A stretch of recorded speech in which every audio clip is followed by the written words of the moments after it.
కానీ రష్మిక గారు ఈ వచ్చిన 4-5 ఏళ్లలో తనకంటూ ఒక మార్క్ క్రియేట్ చేసుకున్న విధానానికి మాత్రం హ్యాట్స్ ఆఫ్ అండి, నిజంగా హ్యాట్స్ ఆఫ్. అసలు క్రేజీ నిజంగానే. ఒక అంటే చాలా బౌండరీస్ ని బ్రేక్ చేసేస్తారు తను. బాలీవుడ్ లో టాప్ లో ఉన్నారు, టాలీవుడ్ లో టాప్ లో ఉన్నారు. ఎక్కడ జనరల్ గా అంటారు కదా, బాలీవుడ్కి వెళ్ళి మళ్ళీ టాలీవుడ్ కి వస్తే టాప్ లో ఉండరు అది ఇది అని చెప్పేసి ఆ బౌండరీస్ అన్నిటినీ బ్రేక్ చేసేస్తారు. కానీ నేను ఇప్పుడు టాపిక్ వచ్చింది కాబట్టి మాట్లాడుతున్నాను.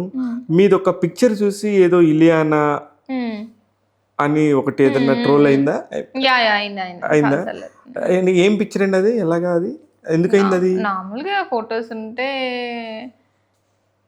మేబీ వే ఆఫ్ డ్రెస్సింగ్ అవ్వచ్చు, బాడీ షేప్ అయి ఉండొచ్చు. ఇప్పుడు ఇలాగైనప్పుడు దాన్ని మీరు పాజిటివ్ తీసుకుంటారా?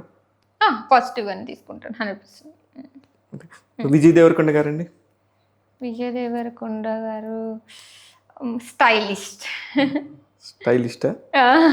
అంటే స్టైలిష్ గా ఉంటారు. స్టైలిస్ట్ అంటే మలాక్ చేసే స్టైలిస్ట్ అని కాదు, స్టైలిష్ గా ఉంటారు. నేను ఎప్పుడన్నా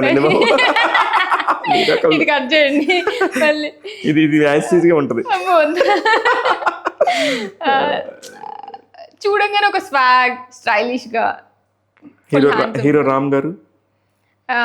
రామ్ గారు అగైన్ ఎనర్జెటిక్ అని అనిపిస్తుంది నాకు.